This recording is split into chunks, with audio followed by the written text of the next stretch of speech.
tardes, bienvenidos a la sala de juntas de la Real Sociedad Económica de Amigos del País de Santiago. Hoy, dentro del ciclo de conferencias de la Real Sociedad Económica y sus fondos artísticos que venimos realizando a lo largo de todo este año, y ya anuncio que la Junta Directiva aprobó el programa del año que viene, es decir, tendrá continuidad el año que viene y que venimos realizando en colaboración con el Grupo de Investigación Jacobus de la Facultad de Historia de nuestra universidad. Hoy tenemos la penúltima conferencia de este año, no la del ciclo, y para ello contamos con la presencia como conferenciante de Milena Cortés López y de Javier Garballo como presentador y moderador. Como todos sabéis, la colaboración que venimos manteniendo con el Grupo de Investigación Jacobus, desde nuestro punto de vista, ha dado excelentes resultados y además con este ciclo pretendemos analizar y dar a conocer un patrimonio artístico que existe en esta ciudad y que es claramente desconocido para la mayoría de sus ciudadanos. La conferencia de hoy va a tratar sobre esa violinista que tenemos ahí. Es una figura que normalmente tenemos ahí colocada, que adorna nuestra sala, o sea que es de las piezas que le tenemos cierto cariño, que la tenemos en lugar preferente. Y en esta conferencia, de la mano de Milena, exploraremos los misterios y la emotividad que rodean a esta figura de violinista representada en esta obra de arte. Tanto a Milena Cortés como a Javier Garballo les agradezco su colaboración y su presencia hoy aquí con nosotros. Y os recuerdo que estas actividades que realizamos en abierto las estamos retransmitiendo en directo a través de nuestro canal de YouTube y a partir de mañana estará colgado en nuestra página web por si alguien tiene interés en su seguimiento. Muchas gracias a todos por asistir a este acto, un día como el de hoy, que no es lo más agradable para dar un paseo, y tiene la palabra Javier Garballo. Muchas gracias. Gracias, señor presidente. Bueno, muy buenas tardes a todas y a todos por su asistencia a esta conferencia. Gracias a la Real Sociedad por haberme invitado a hacer esta presentación. Soy miembro de la Real Sociedad hace aproximadamente un año. Es para mí un honor estar además en la misma mesa que el señor presidente, y esto supone en cierto modo mi presentación dentro de la Real Sociedad de Amigos Económica de Amigos del País, a la que, como le comentaba antes al señor presidente, me une una historia que voy a narrar muy brevemente, pero bueno, que representó años y años importantes de mi vida. Quiero agradecer muy especialmente a los profesores José Manuel García Iglesias, al profesor Juan Monterroso, muy queridos compañeros de trabajo. El profesor García Iglesias, un admirado profesor mío cuando yo estudiaba aquí en la facultad, porque ellos fueron los que, por su generosidad, más que por mis méritos, que son pocos, me propusieron un día para formar parte de la Real Sociedad Económica, a lo que, por supuesto, no pude negarme. Quería hacer hincapié en el hecho de que, bueno, profesionalmente soy profesor de música en el Departamento de Historia del Arte, discípulo de López Calo, lo cual llevo a honra. Y bueno, en mi época de estudiante, y como le comentaba antes al presidente, con cierta proyección a la que fue después mi futuro, está la Real Sociedad Económica de Amigos del País de Santiago. Estoy unido a la Real Sociedad Económica y a su conservatorio, primero como estudiante de violín, después di el paso a la viola recibiendo clases de Laura Quintillán, una extraordinaria intérprete que es conocida por haber sido la violinista importante del grupo Milladoiro en sus mejores años. Está ya jubilada, recientemente jubilada, pero bueno, después sacó una plaza en la Asunta y se retiró dando clase en el Conservatorio de Vigo. Y repito, le quiero rendir aquí un justo homenaje porque era una intérprete absolutamente consumada, era una virtuosa del violín con una capacidad interpretativa que nos dejaba a todos tontos.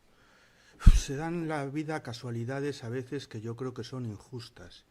Cuando Laura no era funcionaria, a pesar de ser mayor que yo era funcionario de la Xunta de Galicia y la Xunta de Galicia me impusieron estar en el tribunal que juzgó a Laura en su oposición. Yo no quería, porque ¿qué hacía yo juzgando a la que había sido mi profesora y que tocaba, no 75 millones de veces mejor que yo? Pues al final no me quedó más remedio que pasar por ello porque me amenazaron con un expediente. Y después ejercí como docente ayudante en este conservatorio. Se dio, bueno, una casualidad. Fui docente ayudante de las clases que impartía el profesor Juan Trillo, un compositor e investigador conocido, una persona de una cultura extraordinaria y un músico también de una gran categoría. Necesitaba un asistente, yo entré como si dijésemos, entonces no existía esta figura, pero en los certificados que tengo de la Real Sociedad, que los conservo, figuro como profesor en prácticas. Y como profesor en prácticas me mantuve 4 años.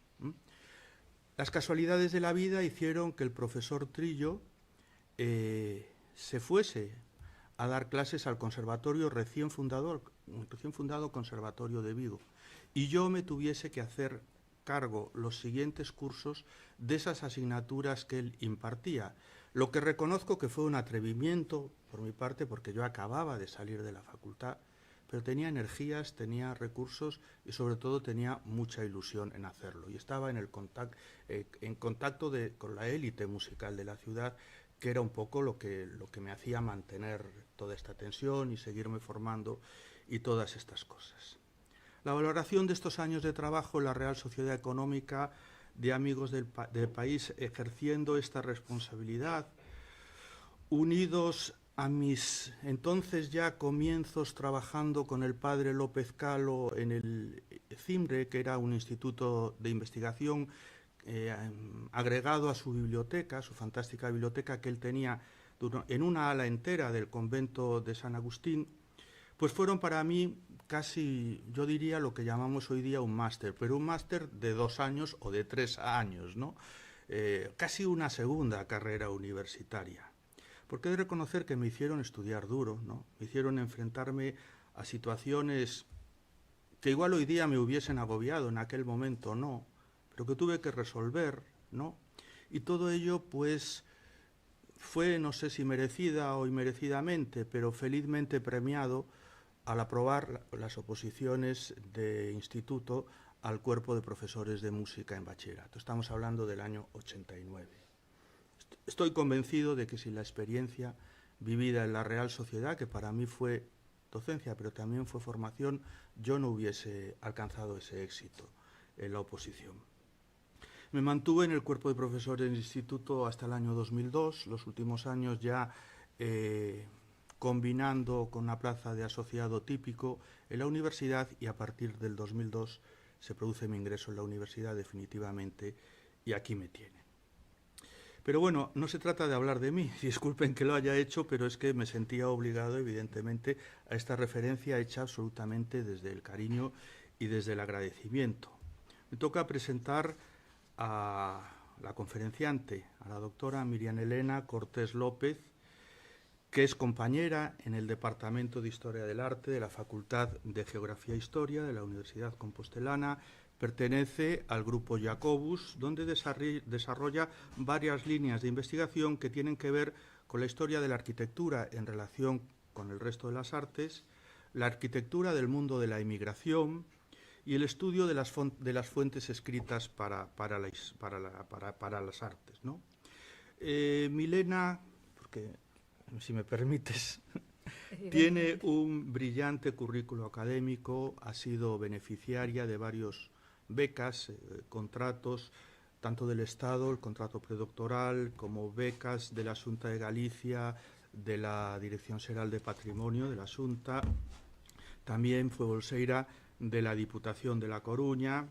Se doctora en el año, ahí ya me pillas, 2016, con la tesis de tiros, huellas y Arrimos, Historia de la Escalera Monumental en Santiago de Compostela, siglos XVI-XVII, dirigida por el profesor Juan Monterroso y que fue publicada al año siguiente, si no me equivoco. 2017.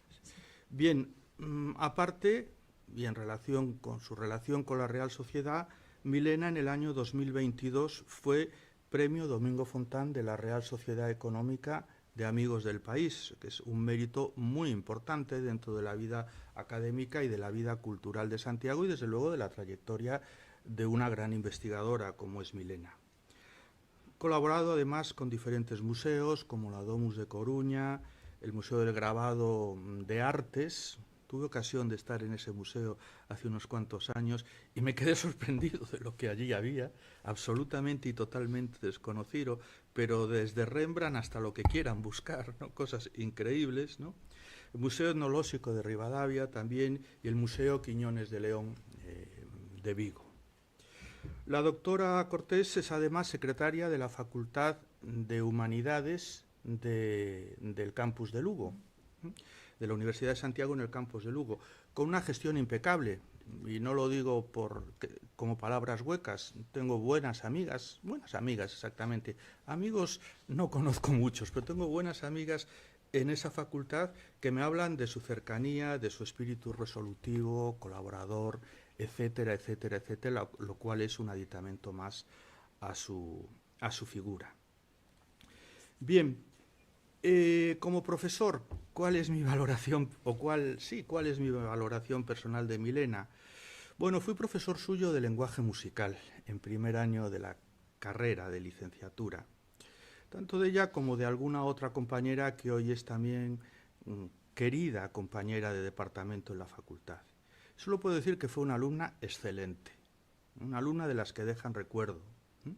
Además, una alumna educada, una alumna atenta, una alumna colaboradora, una alumna cercana, una alumna oportuna, de manera que cuando hace poco tiempo recibí la noticia de que entraba a formar parte del claustro del departamento en la facultad, pues sinceramente me llevé una gran alegría. Bien, Miriam nos va a hablar hoy sobre este yeso que tenemos aquí a mi izquierda, el yeso de la violinista, una obra peculiar que sin duda nos trae a la cabeza todas las referencias musicales que unen a esta Real Sociedad Económica de Amigos del País de Santiago de Compostela con la ciudad, y lo hacen a través de la música y más concretamente de la enseñanza musical. Tenemos que decir que, en primer lugar, mencionar la fundación de la Escuela de Música de la ciudad en el año 1877, fue el primer conservatorio de Santiago.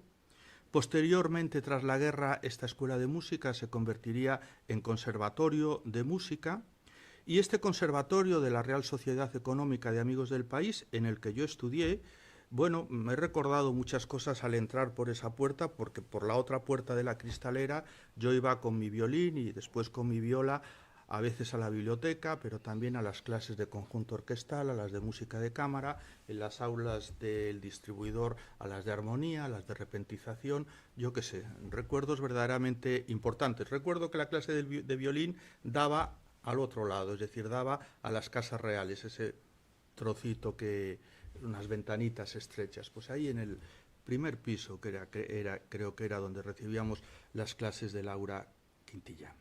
Bien, este conservatorio estuvo activo hasta los años iniciales de este milenio, y por él pasaron pues nombres verdaderamente importantes en la historia de la música compostelana y en la historia de la música gallega. Comencemos, por ejemplo, por José Gómez Veiga Curros, cuya biografía fue también, de la doctora Leslie Freitas, fue también en su momento premio Domingo Fontán. Santiago Tafalla Abad, uno de los músicos más importantes en el descubrimiento, en la reputación y en la transmisión de todos los elementos medievales que los investigadores veían, la interpretación de todos los elementos medievales que los investigadores veían en el repertorio tradicional, intentándolo acercar como base para la composición de un repertorio culto, ¿no? Finales del XIX, principios del XX. Ángel y Luis Braje, músicos importantes de esta ciudad. Les recuerdo que a don Ángel Braje está dedicada la sala grande del Auditorio de Galicia. Los hermanos San Luis, tuve el honor de ser alumno de José San Luis. Recuerdo con vértigo una clase de repentización en la que me puso a tocar el sexto concierto de Brandenburgo de Bach y tuve que tocarlo. No sé cómo lo hice, pero lo empecé y lo acabé, transportándolo de tonalidad. Profesor estricto, pero muy bueno. O más reciente, Laura Quintillán, de la que ya he hablado, Juan Trillo, Ramón Castromil, o por supuesto Maximino Zumalave. Hablando estos días con la conferenciante del acto de hoy, los dos coincidíamos en la singularidad de esta pieza que hoy nos acompaña, y Miriam me preguntaban si esta es una manera normal de sostener el violín, ¿no?, de un violinista. Observándola de cerca nos hemos dado cuenta ahora de que el violín está colocado en la mano equivocada. Lo normal sería colocarlo en esta, porque esta es la mano del arco. Pero bueno, sí que es, quizás sea el efecto espejo, eso ya nos lo aclarará ella, pero sí que es una manera correcta de sostener el violín, salvo por este detalle, que bueno, no deja de ser importante, ¿no? Quizá responde a un momento de descanso en una interpretación. Yo me inclino más en una interpretación que en una clase, no lo sé. Y quizá por la propia vestimenta, a mí me parece una vestimenta rica. Bueno, veo tantos encajes, tantos lazos, tantas sedas, una tela tan vaporosa, que me voy un poco al atrezo de un concierto escolar, un concierto de fin de curso, no lo sé, simplemente estoy dejando correr la investigación. Y bueno, si la violinista estuviese realmente en actitud de tocar, le falta el arco, que tendría que tenerlo en la otra mano. Existen violines para zurdos, eso también es cierto, pero son bastante infrecuentes y bastante raros. En todo caso, creo que la propuesta de meter un arco en esta figura sería mucho más atrevida de lo que es ya de por sí la figura, porque en su propio atrevimiento va su sentencia. Es decir, a la figura le falta la parte quizá más bonita, más característica, más estética del violín, que es el remate, la cabeza, la voluta, ¿no? Está reflejada en las buenas volutas la proporción áurea, etcétera, etcétera, etcétera. Pero creo que esto hubiese sido un reto prácticamente insalvable para el escultor.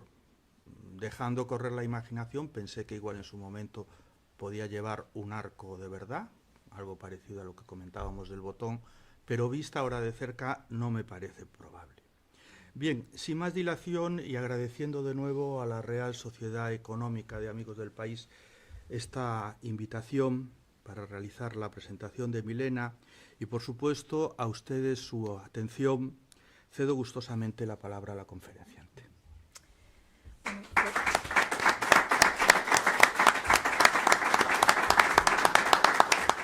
Bueno, pues muy buenas tardes a todos y a todas, y antes de nada, no sé si se me escucha bien por ahí atrás, ¿sí? Bueno, en primer lugar, cómo no, darles las gracias a todos ustedes por estar, además, hoy a las 7:30 de la tarde, de un día muy lluvioso, nada apetecible, así que, en primer lugar, muchas gracias a ustedes. Pancho, muchas gracias también por invitarme a estar en esta mesa hoy. Quiero trasladar también mi agradecimiento al profesor Javier Garballo por esta excelente presentación que ha hecho y por sus cariñosas palabras también conmigo. Y desde luego también, evidentemente, agradecer al Grupo Jacobus, en concreto al profesor José Manuel García Iglesias, el que me haya dado la oportunidad de estar aquí hoy hablando de esta niña violinista, que en realidad para mí desde el primer momento ha sido un reto, porque ciertamente es una figura que a primer golpe de vista, hablaremos luego más en detenimiento del tema de la mirada, ¿no?, sobre la figura, pero desde el primer momento me dio mucho que reflexionar, me hizo reflexionar en general sobre no solo lo que se ve, ese efecto más bien artístico que se ve a primer golpe de vista, que podíamos englobar dentro de ese valor estético, ¿no?, que les marco ahí como segundo punto, sino que también me habla de un testimonio documental, ese valor patrimonial que debe tener también y que refuerza el valor de la obra, e incluso podríamos hablar de un valor pedagógico, ¿no? Intentaré explicarme a través de varios enfoques antes de entrar más en profundidad con lo que viene siendo este vaciado, este yeso que constituye esta escultura, ¿no? Para ello, las primeras ideas, ¿no?, que me vinieron a la cabeza a la hora de abordar la obra es que se encuentra en la sede de la Sociedad Económica de Amigos del País, y todo ello me hizo reflexionar sobre el papel en concreto que tuvieron las escuelas de artes y oficios. Y fíjense en este sentido que desde los estatutos de la propia fundación de la sociedad, recordemos que esta se funda en 1784, pero como ven los estatutos están publicados, se publican en el año 87, si no me confundo. Fíjense cómo desde el primer momento se nos habla de esa idea de crear, de mejorar, ¿no?, la industria popular y los oficios, ¿no?, auxiliar la enseñanza, divulgar. En definitiva, es esa idea del socorrer enseñando. Pero también me resultó llamativo que, fíjense, en el tercero de esos puntos se nos habla de que la educación estará dirigida a la juventud de todas las clases. Lo que estamos viendo en esta representación, lo veremos también un poquito más adelante, es la figura de una niña o, como mucho, de una adolescente, ¿no? También en esos estatutos se nos menciona la idea de las escuelas patrióticas, ¿no? Bien, esas escuelas patrióticas creo que deben de entenderse también un poco en la base posterior de la creación de esas escuelas, ¿no? Les traigo aquí para que vean esas diferentes sedes, ¿no? Este es el cartel que se expuso con las diferentes sedes de la Sociedad Económica en la exposición realizada en la Fundación Caixa, ¿no?, si no me confundo, en el año 2006. Y también en esa idea destaco esta placa, que la pueden encontrar según acceden al primer piso, en la planta baja, encontrarán esta cartela, ¿no?, esta placa de bronce, donde se nos habla precisamente de que en el año 1877, hacía alusión el profesor Garballo hace un momento, se reorganizaron las escuelas de dibujo y modelado, y a la misma vez, en el mismo año 77, fue fundada la Escuela de Música. Pienso que en la idea general de esta obra hay algo de estas dos escuelas. Para ponernos un poco dentro de lo que sería el contexto general, ¿no?, de la obra, vemos que en esa idea de las primeras escuelas de artes y oficios debemos tener en cuenta que es a esos inicios, ¿no?, del siglo XIX es cuando se produce esa disolución de los gremios y la liberalización, ¿no?, de los oficios, y se comienzan a configurar el modelo de escuela de artes y oficios como tal, con una serie de varias iniciativas. Fíjense que en ese año 1871 en España se funda la primera escuela de estas características. Para la ciudad de Santiago es importante la fecha de 1886, a su vez, porque en ese momento es cuando se crea, ¿no?, un primer grupo de escuelas focalizado en una inicial escuela central en Madrid, y a su vez 7 escuelas de distrito, como así se recoge en la documentación, una de ellas establecida en la propia ciudad de Santiago de Compostela. En todo esto, insisto, el valor de la Real Sociedad Económica de Amigos del País de Santiago, que inicialmente no iba a ser de Santiago, sino de Galicia, pero ese conflicto con Lugo propició, ¿no?, ese cambio terminológico, ¿no? Vemos cómo, fíjense, en el año 1784, es decir, previamente, con bastantes décadas de antelación, hay un primer intento de creación de un taller, de un aula de dibujo, concretamente de una escuela de dibujo, propiciada por el conde de Simonde, que finalmente no se llegó a ejecutar. más o menos se correspondería este espacio con el que hoy, si no me confundo, ocupa el teatro principal. Por otro lado, entre 1834, ya en el siglo XIX estamos hablando, entre el 1834 y 1877, se fundaría o se crearía una academia. Realmente no era escuela de artes y oficios como tal, sino una academia donde se impartirían clases de dibujo, de modelado y de música, y que estaría establecida, como ven en esta imagen, en el Colegio de San Clemente, actual Instituto de Rosalía de Castro. Digo todo esto porque a la hora de reflexionar sobre la escultura, en un primer momento pensé que quizá esta escultura podría deberse al hacer, ¿no?, de algún alumno o alumna. Veremos con posterioridad por qué descarté esta primera idea, pero pienso que es interesante en cualquier caso tener esa idea de las escuelas y del contexto de la sociedad económica para poder entender de alguna manera a esta figura. Bien, en ese momento, entre 1886 y el 88, se funda como tal la Escuela de Artes y Oficios de Santiago, en esas fechas, con el soporte y la ayuda, entre otros, del Ministerio de Fomento, de las diputaciones provinciales y también de los ayuntamientos. Y así comenzamos también a entender ese repertorio, ¿no? Y podemos empezar también a integrar toda una serie de obras que profundizan en ese mundo del arte,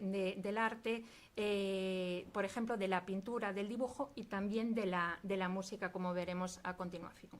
Traigo esta obra que fue premiada, la obra de Elvira Santiso, fue premiada en la exposición regional, que nos ilustra una clase de pintura. Fíjense en quiénes son las protagonistas, fundamentalmente protagonistas, porque no hay una figura masculina, ¿no? Por eso hablamos de mujeres. Esa idea, en cierto sentido, también nos está conectando con la propia figura de la niña con el violín, ¿no? Pero fíjense cómo era un taller donde se desarrollaba este tipo de artes. No solamente es que estuviera protagonizado por mujeres, sino que, amplío la imagen, alrededor de estas se localizan este tipo de figuras, ¿no?, que nos hablan de la instrucción puramente académica, ¿no?, en el entorno de esos talleres. Y es que la realidad, y esto empieza a chocarnos un poco también con este vaciado que tengo aquí a mi izquierda, ¿no?, de la niña, fíjense cómo todos estos talleres, todas estas aulas estaban rodeadas de figuras que nos remiten a lo académico, al mundo clásico, figuras relacionadas pues con los dioses, con dioses como Apolo, como las Minervas, modelos, en definitiva, vinculados con el mundo académico. Veremos también cómo entre ese repertorio localizamos cabezas, brazos, que eran los elementos más habituales a la hora de representarse o de trabajar en estos talleres. Por otro lado, haciendo también un poco uso del fabuloso archivo digitalizado del que disponen aquí en la Sociedad Económica, traje para que vean cuáles serían esos modelos sobre los que se guiaban los alumnos de las escuelas, tanto para dibujo como para las clases de escultura y modelado. Son, en todo caso, como les digo, figuras relacionadas con la academia, estos prototipos. En realidad no es nada que nos remita, no hay ningún rasgo que nos remita propiamente a la representación de esta niña con el violín. Es más, dentro también de todo este contexto de las escuelas, me ha llamado especialmente la atención, localizando, intentando rastrear alguna pista sobre esta escultura. Me ha llamado la atención, si se fijan en este documento, cómo se habla del proyecto de instalación de una nueva escuela destinada a la enseñanza de música y limitada ahora a las jóvenes. Es decir, la figura femenina parece que de alguna manera se está asociando a este tipo de artes, en concreto en el mundo de la música. Y les traigo para que vean un documento, una fotografía también conservada aquí en la sociedad, que nos habla de esas niñas, de ese grupo de niñas que va del año 1885-1886. Con lo cual, de alguna manera, se refuerza esa idea de que al menos en los primeros tiempos de las escuelas, las clases de música estarían más bien dirigidas a ese grupo de mujeres.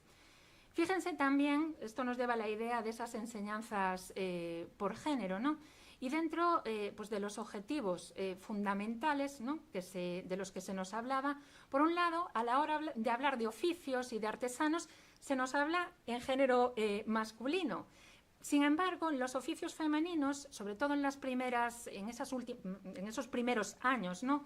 de las escuelas, hay una escasez, se registra una escasez de matrículas femeninas y, en cierto sentido, eso se justifica porque no se ofertaban estudios que en aquel momento se consideraban específicos para la mujer. Me refiero en el caso de la Escuela de Santiago.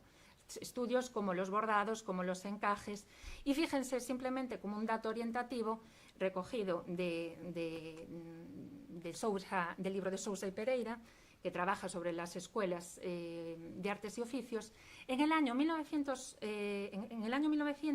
un 69% de la población gallega carecía de estudios básicos y de ese 69,75%, un 55,80% se corresponde con varones, mientras que un 81% lo hace con mujeres. Fíjense en este documento también, que me pareció muy interesante, ¿no?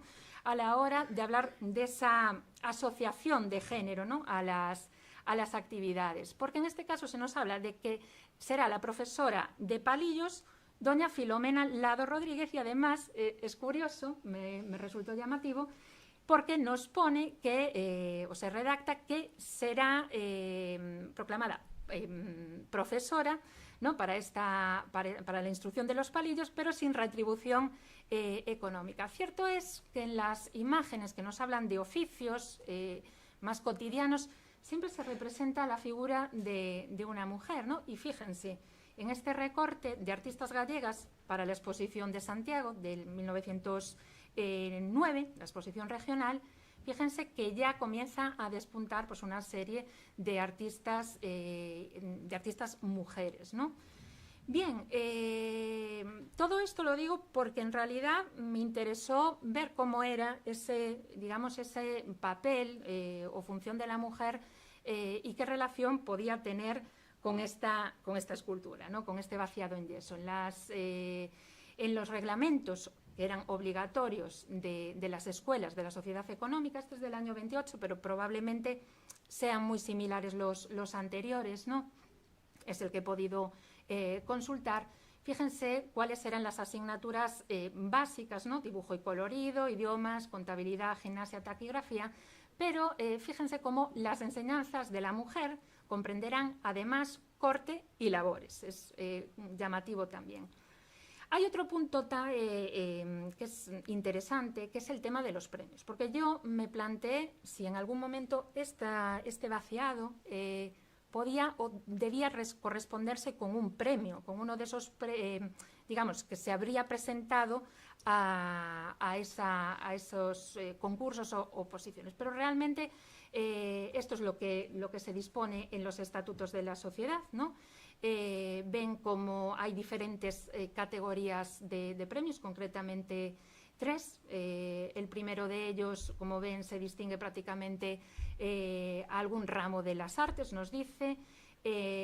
Otro tipo de premios nos habla de que están dirigidos a los discípulos de las escuelas patrióticas, por eso también pensé que podía deberse a ello, o incluso una tercera categoría iría dedicada a aquellos que trataren algunos problemas relacionados, entre otras disciplinas, a las artes. Algunos de esos premios, ¿no? Serían, tornos de hilar, por ejemplo, ¿no?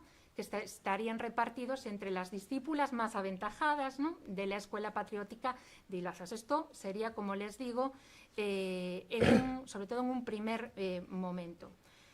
Poco a poco pues vamos viendo cómo nos dice Fraguas, ¿no?, que desde la fundación de las escuelas había una preocupación, ¿no?, por enseñar ese dibujo, y la presencia de alumnos desde el primer momento era muy abundante, ¿no?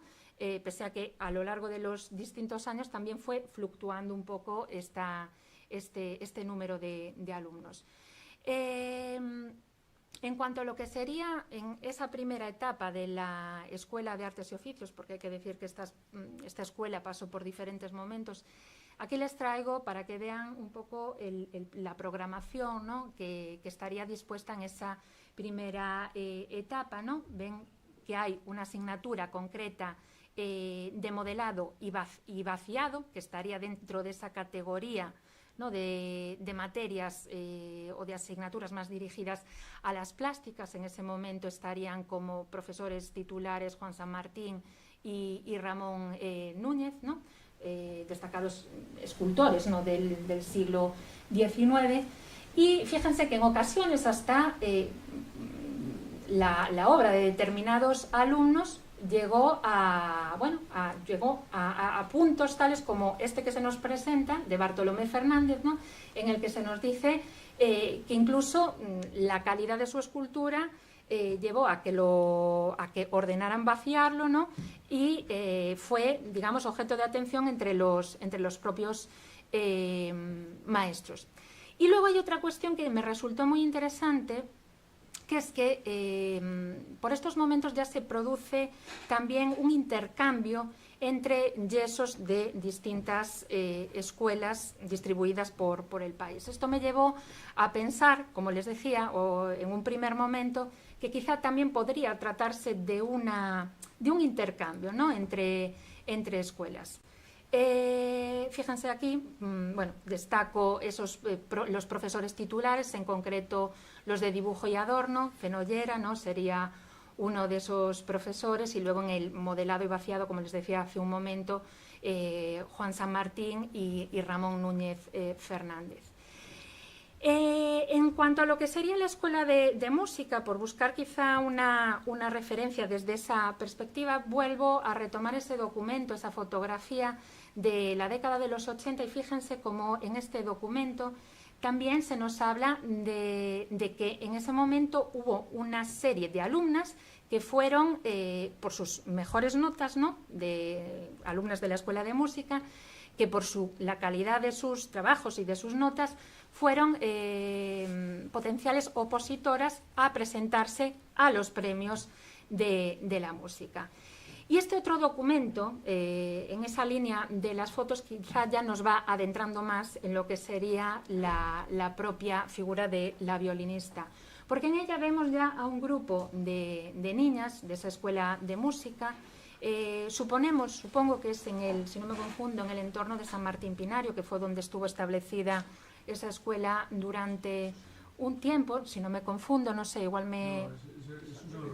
Es Rosalía, San Clemente. Bueno, de todas formas, estuvo instalada durante un tiempo la escuela en San Martín Pinario, y bueno, estaba, pues era en San Clemente, donde también estuvo la escuela establecida, la sede.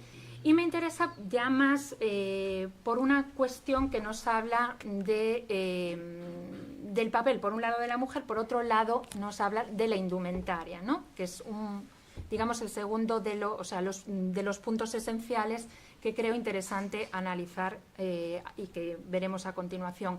Aquí hablaba hace un momento el profesor Garballo, ¿no?, de los diferentes directores que pasaron por la escuela, y también querría destacar en este caso que la ven en esta imagen, en este estrato de imagen. Se trata de Nemesia Curtier, que fue la hija de José Curtier y que durante un tiempo también fue profesora de música, ¿no? Para seguir ubicando un poco a esta escultura, ¿no?, y llegar a concluir, porque ese es el problema esencial, ¿no?, el poder datar esta obra y atribuirla, creo necesario también ir un poquito más allá de esa fecha de 1902, que fue el primer periodo de tiempo durante el cual se estableció la escuela. Durante el periodo de tiempo de 1903 a 1912, la escuela pasa a denominarse Escuela Especial de Artes e Industrias, ¿no? Y durante este momento, lo que creo más interesante destacar es cómo se mantiene, sigue permaneciendo esa asignatura de modelado y vaciado, y por otro lado también cómo se instala un taller de prácticas de vaciado. Vemos que también es importante esta fecha porque es el momento en el que se realiza la exposición regional de 1909, donde la presencia de las alumnas de la Escuela de Música va a estar también pues reflejada, ¿no? Aquí tenemos una imagen en la que se ve cómo formaron parte de un concierto que se celebró en uno de esos pabellones. Y a su vez vemos cómo aparecen en lo que sería la sección arqueológica, está así ubicada en el edificio de San Clemente también, vemos cómo se recogen todas estas esculturas. Yo pensé en un primer momento que quizá esta obra podría haber pertenecido, podría estar reflejada en alguna de estas postales, ¿no? de la exposición regional. Sin embargo, no hay ninguna de estas fotografías nos revela la presencia de esta figura. Hay que tener en cuenta también que todo lo que se exponía aquí formaba parte del fondo más antiguo y quizá esto hay que entenderlo como una obra más novedosa. Entonces, ¿hasta qué punto podemos relacionar esta escultura quizá con el taller, con la Escuela de Artes y Oficios y con la exposición regional? Esa es una duda, una hipótesis que queda ahí. Porque si nos centramos en la propia obra, veremos que hay cosas que comienzan a desmontar esa idea inicial con la que partía yo, ¿no? De la que partía yo. Por un lado, debemos de ver a esta, si vemos la obra a primera vista, a través de su representación vemos que es una figura de tamaño natural. Es una figura que mide 1,64, es una figura realista en general en su representación, lo hablaba hace un momento también el profesor Garballo. Vemos que que porta el violín en su mano derecha, pero claro, ahí comienzan, digamos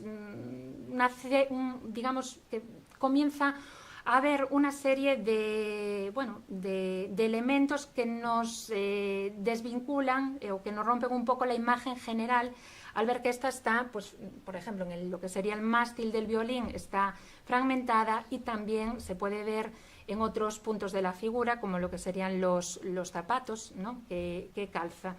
Vemos que el vestido, eso también es una realidad, es un 3/4, es un vestido 3/4 con volantes muy vaporoso, esa idea de quizá un vestido para representación, un vestido para hacer una apuesta, ¿no? En este caso, ante la sociedad del momento, es un vestido también de manga corta.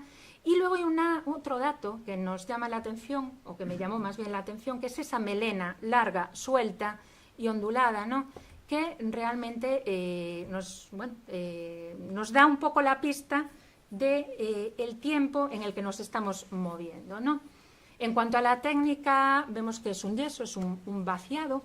Me pregunto ahora, al hilo de lo que comentaba el profesor Garballo, si es que en realidad al hacer el vaciado y ser, digamos, el positivo, ¿no? de la obra, realmente no se trata de un efecto espejo, sino que al hacer el cambio, ¿no?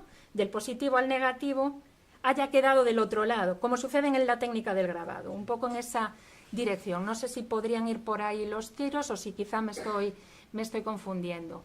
Pero en cualquier caso, lo que sí es evidente es que es una escultura en yeso y que, aparte del realismo que nos demuestra, como decía, en las propias vestimentas, en el vestido, en el pelo, ¿no? en la elaboración del pelo, en el propio violín. O sea, el violín, lo comentábamos también hace un momento, esas hendiduras, esas curvas que tienen los bordes, este agujero, este orificio que aparece en la parte lateral, ¿no? posterior del violín, quizá estaba pensado para tener un botón. Nos falta también el arco en la otra mano. Quizás sería, no sabemos si se haya podido perder, podría ser un elemento igual creado a mayores. No disponemos de esa información para saber exactamente cómo sería o cómo llegaría, en qué estado llegaría este yeso a la sociedad económica. En cuanto a lo que nos cuenta la obra, yo creo que eso es más interesante a la hora de poder hacer una valoración general de la figura, porque evidentemente vemos que se trata de una niña, o quizá, como les decía hace un momento, de una adolescente. No debería de pasar de los 14 años aproximadamente, yo creo que ya serían muchos años, ¿no? Vemos que es una violinista, aparece representada con su instrumento en mano, y de nuevo nos vincula esa idea de la música con el género femenino que veíamos anteriormente a través de las diferentes fotografías. Quizá la sensación por la forma, no solamente por la forma de vestir, por el traje con las ondulaciones, sino también un poco por el porte, ¿no?, de que podría ser una niña vinculada con la alta sociedad, quizá, y desde luego nos lleva o nos remite directamente a la escuela de música.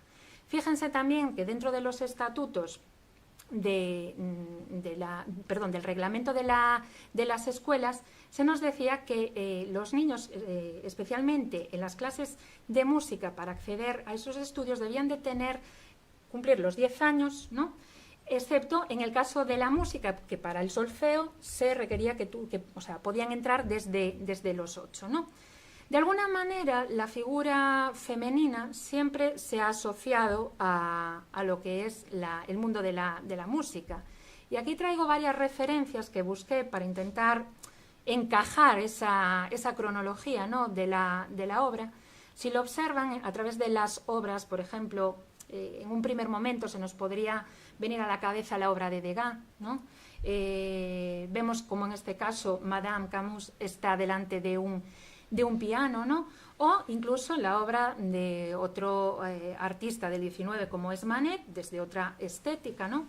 Vemos cómo la guitarrista también nos podría hablar, ¿no?, de esa relación de la mujer con la música, pero es que en este caso estamos hablando, a diferencia de lo que hemos visto con antelación, estamos hablando de una niña. Esa sería un poco una de los primeros rasgos a diferenciar. Esas lecciones de música, fíjense, se repiten también a lo largo de la historia, ¿no? En este caso, a través de otros elementos instrumentales. Pero fíjense también cómo la idea de las lecciones en general y las niñas vuelve a repetirse en la obra de Elvira Santiso. Probablemente, a primer golpe de vista, cuando entraron en esta sala, al ver el yeso, el vaciado de esta figura, les pueda sugerir, ¿no?, la idea de artistas, como decía hace un momento, como Degas, a través de sus bailarinas, ¿no?, de esos trajes de ballet, esos vestidos de ballet, esos tutús, esas sedas, ¿no?, ese tipo de materia, ¿no?, de tejidos, remiten a esa idea, pues de alguna manera en este yeso, ¿no? Pero fíjense que también va a haber algunas diferencias respecto a lo que es el prototipo fijado por Degas. En este caso, si nos fijamos en la falda, ¿no?, de ese traje, la obra de las bailarinas siempre nos remite a un corto más reducido, ¿no? Sin embargo, también hay otras diferencias, ¿no?, evidentes, como es ese ancho, ¿no?, ese caer de la falda. En el caso de la violinista, estamos viendo que es mucho más rectilíneo, no hace esa figura triangular. Y otro de los rasgos que ya les anunciaba con anterioridad, que me sorprendía, es la manera de representar el pelo. Un pelo que normalmente en la estética del 19, sobre todo de finales del 19, aparecen en las niñas como recogida normalmente. Lo vemos también en las propias bailarinas. Evidentemente, la propia función de la bailarina, es cierto, requiere un pelo recogido. Pero si ahondamos un poquito más, veremos como ciertas representaciones también de esos, más o menos de las últimas décadas del siglo XIX, también comienzan a aparecer esos pelos, esos cabellos más desmontados, ¿no? Es el caso en el caso de la condesa de Santovenia, ¿no? Vemos a mayores cómo, aparte de tener ese pelo, ese cabello largo, la falda sigue respetando ese modelo más de corte de Degas, ¿no? De ese tipo de representación, y no cae recta, con lo cual eso también nos apunta que quizá estemos hablando de otro momento. Es como que se prescinde del cancán habitual que va por debajo de lo que sería el faldón. Fíjese, en cambio, la parte superior, lo que se correspondería con el torso, como sí que hay ciertos toques, vemos como esa idea de la puntilla aparece, aunque en este caso, si observan más en detenimiento, verán que esas mangas son cortas, están cortas, no son largas. La idea de la imagen de la niña es una constante también a lo largo del siglo XIX, y podemos establecer comparativas con algún otro modelo. Vemos como en el caso de Fierros, fíjense, este retrato de más o menos las últimas décadas también del siglo XIX, la niña aparece con el pelo recogido, con una vestimenta que la cubre. No sé por qué la sensación que da cuando vemos a la violinista, no sé si es por el propio material, podríamos pensar que son colores claros, pero en realidad no sabemos qué color podría ser el imaginado para este tipo de vestimentas. Yo siempre lo asocié, desde luego, desde el primer momento, en colores claros, ¿no? Hay una cuestión, un elemento también que me ha llamado la atención, y es el propio gesto de la figura, porque es un gesto que podríamos pensar tanto que está asustada, ¿no? Como que está concentrada. Quizás sea esto último, ¿no? Lo que se haya querido reflejar en la obra. Y de la misma manera también me parece muy interesante, luego pueden pasar si quieren a observarlo, como hay una cierta imprimación, ¿no? En lo que sería la cara, que quizá nos habla de esos toques finales, ¿no? Los retoques finales del propio sistema del yeso, ¿no? Del vaciado. Si nos fijamos, no les traía en vano, ¿no? Esa imagen de principios del siglo XX, porque me parece interesante a la hora de ver, voy a ir aproximando un poquito más, cómo eran las vestimentas de estas niñas de la escuela. Si se fijan, probablemente este modelo se aproxime un poquito más a lo que se nos está ofreciendo. Yo, en primer momento, pensaba que podía tratarse de una alumna, ¿no? De la representación, quizá de una alumna de la escuela, pero finalmente, como veremos más adelante, me dio la sensación, o pude comprobar, que quizá esto no fuera así. Como les digo, esto es la moda más o menos habitual en estos momentos, este tipo de vestido menos encorsetado. En el siglo XIX lo veíamos como quizá más adaptado a la propia fisonomía, como si fueran más bien niños adultos, niñas adultas, y esto poco a poco se va también desahogando un poco en la imagen, ¿no? Esa idea también del lazo, ¿no? sujetando el vestido, nos podría llevar en primer lugar a pensar en obras como la de Manet, por ejemplo, en esta niña. Vemos como esta niña además es más pequeña, quizá en edad, y cómo ese lazo está en la parte posterior del traje, y progresivamente se va cambiando, se va girando, o quizá sea que se corresponde con un tipo de edad más avanzada, ¿no? Y que se pone de moda, pensamos fundamentalmente, y aquí tengo que agradecer también un poco la colaboración de mi compañera Mónica Rey Cabezudo, que tiene una línea de investigación que va dirigida a este tipo de análisis de prendas, quien me orientó un poco en esta dirección, señalándome también que hay determinadas revistas como La Moda Elegante, en la que se recogen este tipo de modelos y de vestidos aplicadas a adolescentes y a niños. Lo cierto es que en ese sentido también detectamos que hay una carencia, ¿no?, de referencia sobre la forma, la indumentaria de la niña en este momento, ¿no?, que fechamos más o menos, como les digo, a comienzos del siglo XX. Evidentemente, si vemos la imagen de estos dos retratos que representan a una niña más o menos de la edad de la violinista, vemos como el gesto, que ya les anunciaba antes, es especialmente endurecido. Vemos ese surco, ¿no?, que se produce a la altura del cuello, ¿no?, y que nos está hablando, en cierto sentido, de quizá un momento previo a salir a debutar. Puede ser, podría ser un momento previo. En cualquier caso, parece evidente que hay un realismo en el tratamiento de rasgos, de vestimentas, a la hora de recrear ese violín, que evidentemente no nos lleva a la idea de que pueda tratarse de un ejercicio de un alumno o de una alumna. Y aquí llegamos casi a la parte final, ¿no?, de esta presentación, y es que a veces hay que empezar mirando las obras por los pies, ¿no? En este caso, es a donde quería llegar.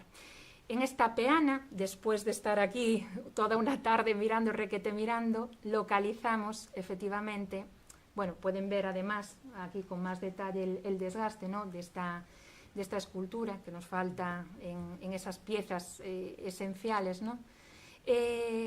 Pueden ver esto que se encuentra, estos trazos que se encuentran en la base. Después de aproximarlo, de leerlo, de mirarlo varias veces, porque al principio no me resultaba nada sencillo de leer, ¿no?, pude llegar a la conclusión de que la obra es autoría de Josep Reynés i Gurgui, ¿no?, que es un artista que se debe de enmarcar dentro de esa escuela, bueno, de finales del siglo XIX catalana. Con lo cual, claro, todas mis teorías iniciales pues se desmontaron un poco, ¿no? Pero bueno, finalmente, en cierto sentido, pues tenemos localizada la obra, sabemos que más o menos encaja en esa datación que yo inicialmente abordé o procuré dirigir por la cuestión por el tema de las vestimentas y de cómo se nos presenta la niña y cómo nos habla de ese contexto social en general de la época, y pude llegar a la conclusión al final de que a través en esa parte base, ¿no?, que constituye los pies, ¿no?, o el inicio de los pies, pues estaba la pista fundamental. No sabemos, bueno, primero lo que nos sorprende, lo que me sorprendió concretamente, fue que un yeso estuviera firmado. Eso me llamó la atención. No sé, francamente no sé si es algo habitual o no, pero me llamó la atención. Y luego, pues bueno, un poco ese contexto, ¿no?, en el que cómo ha llegado la pieza aquí. Quizá haya llegado a través de esa exposición regional de alguna manera, quizá pueda ser producto de un premio, producto de un encargo para la sociedad, quizá un préstamo, un intercambio, quizá entre modelos, entre escuelas. Es difícil de precisarlo. Yo me he quedado en ese punto. No pude ir un poco más allá, quizá a través de algún inventario. He intentado localizar inventarios aquí en la sociedad, pero no he podido determinar claramente cómo llegó esta escultura aquí, porque lo que evidentemente está claro es que su autoría no es gallega. Con lo cual, bueno, en cierto sentido, a lo largo de esta conferencia, de esta charla que aborda la figura de la violinista, lo que he pretendido ha sido ver todos esos valores fundamentales, ¿no?, que rodean a la escultura, intentar darle ese contexto, al menos temporal, ¿no?, de la obra.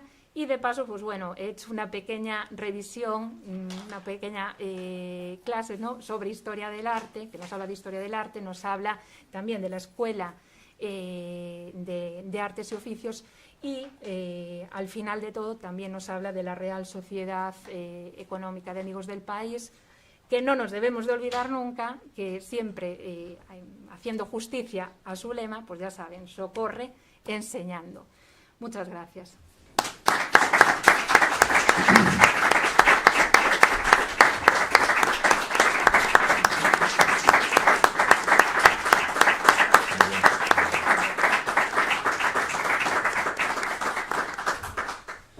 Enhorabuena, Milena, por tu trabajo y muchas gracias por compartirlo hoy con nosotros.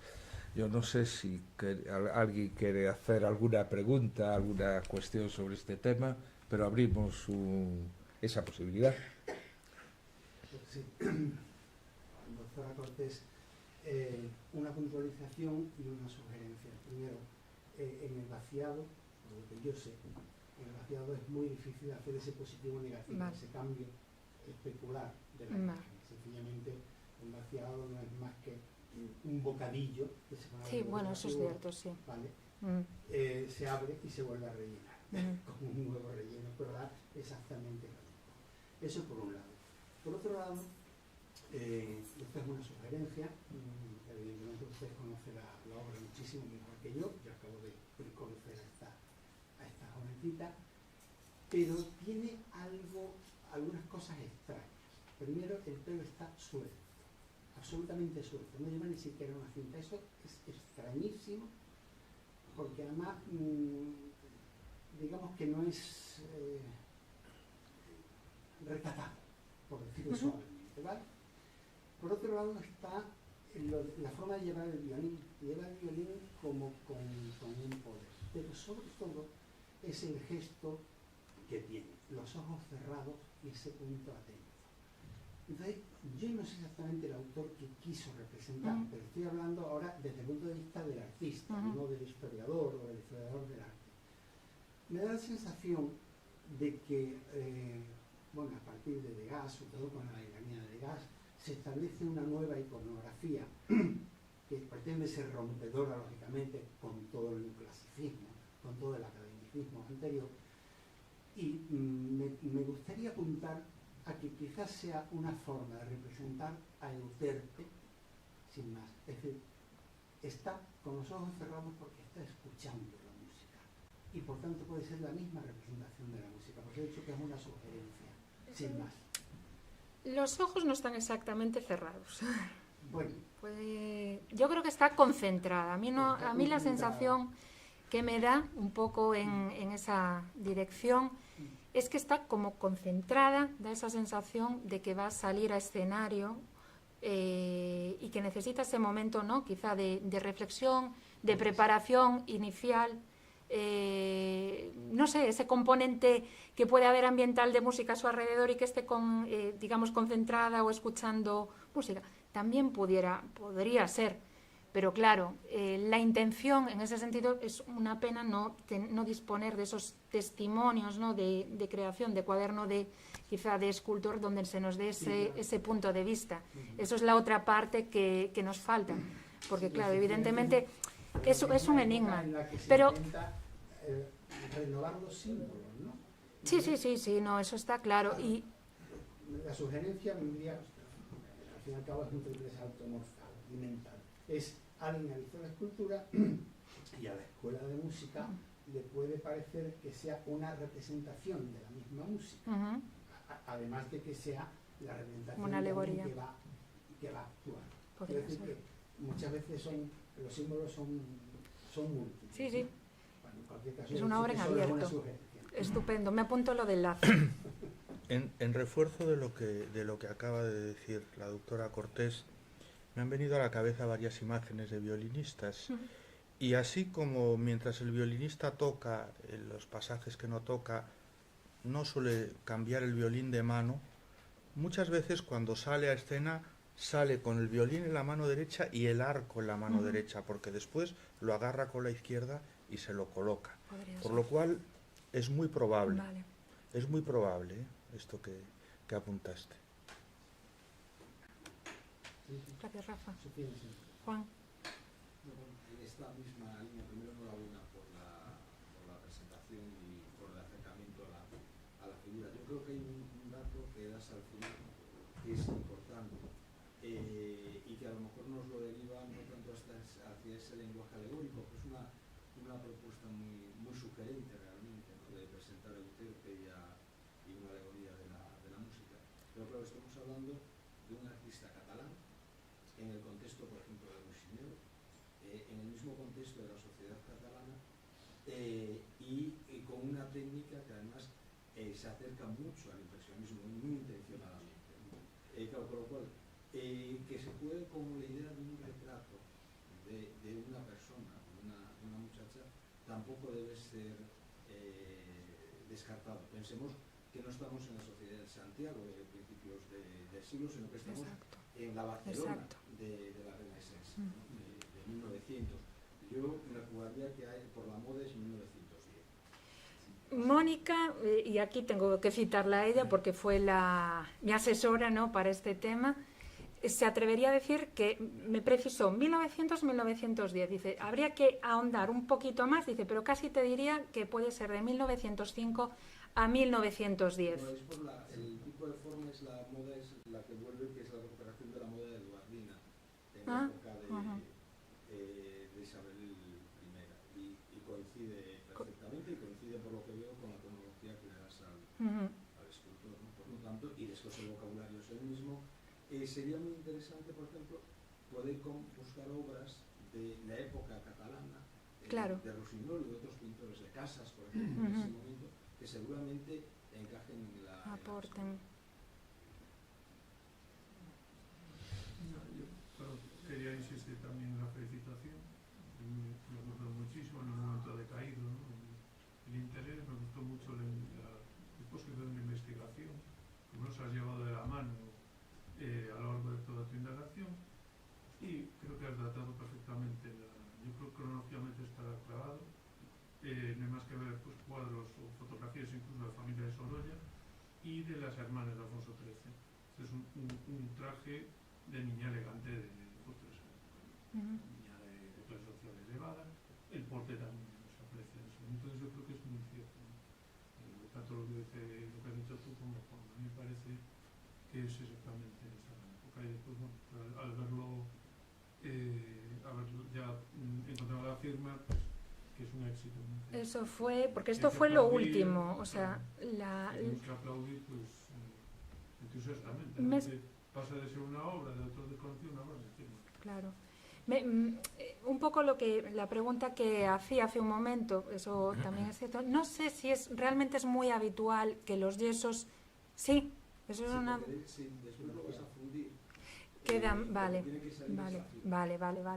pues ahí, o sea, fue el toque final, digamos que después de estar indagando en todo lo que era el repertorio de imágenes, de vestidos de época, localizar la firma abajo, en el soporte, ya acabó de cuadrar, ¿no?, de poder limitar al menos lo que es la obra.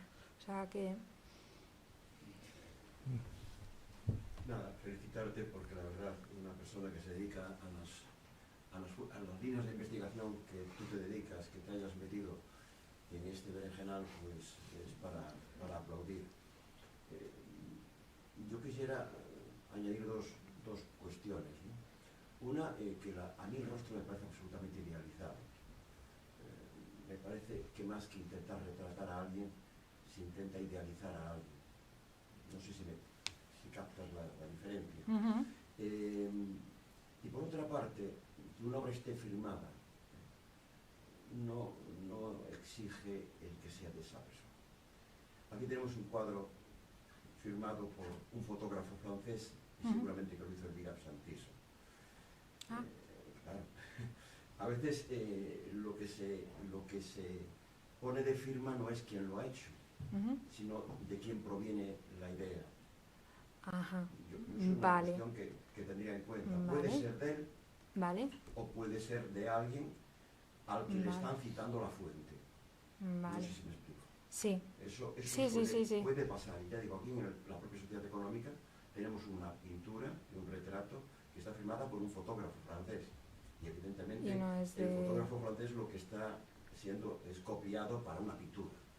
¿Me explico? Claro. Entonces, yo no desecharía del todo que la obra pueda tener incluso procedencia compostelana, siempre y cuando se tenga en cuenta que el origen está en Cataluña y todo lo demás nos indica que es catalán, que está muy bien, digamos que encuadrado cronológicamente, lo has hecho maravillosamente en el tema de la moda, ¿no?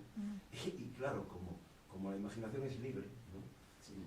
Unos os imagináis el momento anterior a entrar en escena, y por qué no el posterior, está recibiendo el aplauso. Yo lo encuentro más ahí, el momento en el que ya ha acabado su menester musical y está siendo reconocida, pero vamos, Pues también.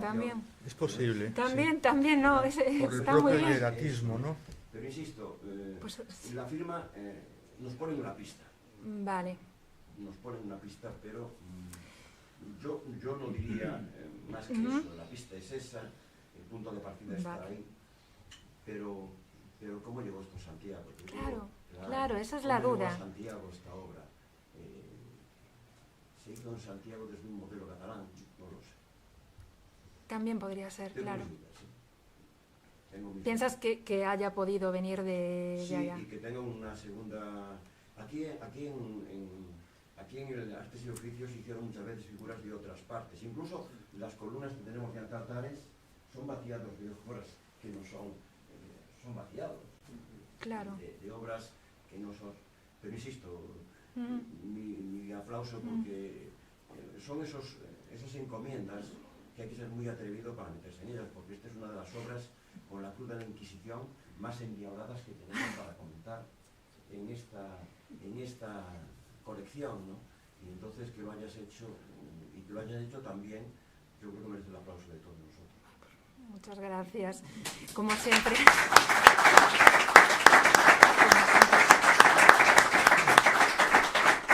Nada, yo simplemente decir que para mí fue un gustazo, que esa fase, ¿no?, de indagación, de rastreo, de especulación, de hipótesis, que supongo que es normal, absolutamente normal para todos nosotros, ¿no? Fue muy divertida también, y que pienso que se puede seguir ahondando más, y que quizá llegaremos a documentar por lo menos el cómo llegó, porque sigo pensando, esa es un poco también mi gran duda, ¿cómo llegó esta pieza aquí? ¿En qué condiciones? ¿Cómo? Porque sí, podemos datar por estilos, por vestidos, por vestimentas. El dato que me comentabas de la firma, pues es cierto, no me había dado cuenta, puede ser efectivamente obra de otra persona, ¿no? Realizado por no lo había contemplado, puede ser. Quizás es un poco la inexperiencia, ¿no?, en trabajar con este tipo de obras, pero que hay que estar con cautela, hay que ser cauteloso. Pero puede ser. Y desde luego esa visión última ¿y si es el gesto de cuando acabó de interpretar su pieza, que está orgullosa? También puede ser, ¿por qué no? Me parece muy interesante. ¿Por qué no? ¿Por qué no? Está muy bien. Y agradezco mucho, además, las aportaciones que se han hecho aquí, porque creo que también eso da mucho sentido a estas charlas, a estas intervenciones. Y unas no contradicen a las otras, porque incluso que a través de una figura particular se quiera, por elevación, ir al mundo de la mitología, No, claro. Es una Podría ser. Más, podría ser. Ya dejando correr la investigación, es que la imaginación, a veces los violinistas cuando saludan sostienen el arco con un dedo de esta mano mientras tienen el violín cogido, con lo cual nos faltan los sería dedos. tan complicado Algunos dedos colgarle nos un faltan. arco de ahí. Podría ser. Pues, Y yo creo que la solemnidad es la solemnidad de sentirse orgullosa de lo que ha hecho. Y hay posible. una cuestión más, el que haya llegado hasta aquí, el que se haya conservado, es un testimonio más del valor que se le ha dado. ¿Me explico? Porque cuántos vaciados se han perdido, todos menos este, sí. Por algo se da. Y si no se conoce el original, es el único dato que queda, ¿no? Muy bien, pues, oye, aparte de agradecerle a Milena y al profesor Javier Garballo su presencia aquí, agradecemos también vuestras aportaciones a la investigación. Y si me permitís, antes de cerrar el acto, os recuerdo que la próxima conferencia de este ciclo será el 13 de diciembre, el mes que viene, sobre el retrato del escultor San Martín, y será impartida por el profesor García Iglesias, de todos conocido y por lo tanto no cito más. La semana que viene, dentro de otro de los ciclos que tenemos en la Sociedad Económica de mesas de debate Compostela 2023-2027, presente y futuro, el día 14, que es la semana que viene, a la misma hora de esto, tendremos un debate que lleva por título Los medios de comunicación en la capital de Galicia. Participarán, para desarrollar el tema, contaremos con Luis Menéndez Villalba, que es el presidente de la Asociación de Periodistas de Santiago, con Xaime Leiro, que es el director del Correo Gallego, con Ignacio Carballo, que es el delegado de La Voz de Galicia en Santiago, y con Lara Sagaro, que es la redactora de la cadena SER de Radio Galicia. Estáis todos invitados, por supuesto. Y para finalizar el ciclo debate por este año, porque mantenemos el ciclo también de mesas de debate para el año 24, tendremos un debate sobre uno de los aspectos que nos ha parecido de importancia plantearnos cara al presente y al futuro de nuestra ciudad, que es industria y servicios en Santiago. Participarán empresarios locales y bueno, es el día 20 o 28, lo anunciaremos oportunamente. Por lo demás, agradezco enormemente vuestra presencia hoy, vuestro trabajo y que hayas accedido a compartirlo con nosotros. Y como es habitual, pues te damos un recuerdo de tu paso por la Sociedad Económica. Muchas gracias. Pancho, muchas gracias. Voy a abrirlo, ¿verdad? Voy a abrirlo. Que no se me caiga.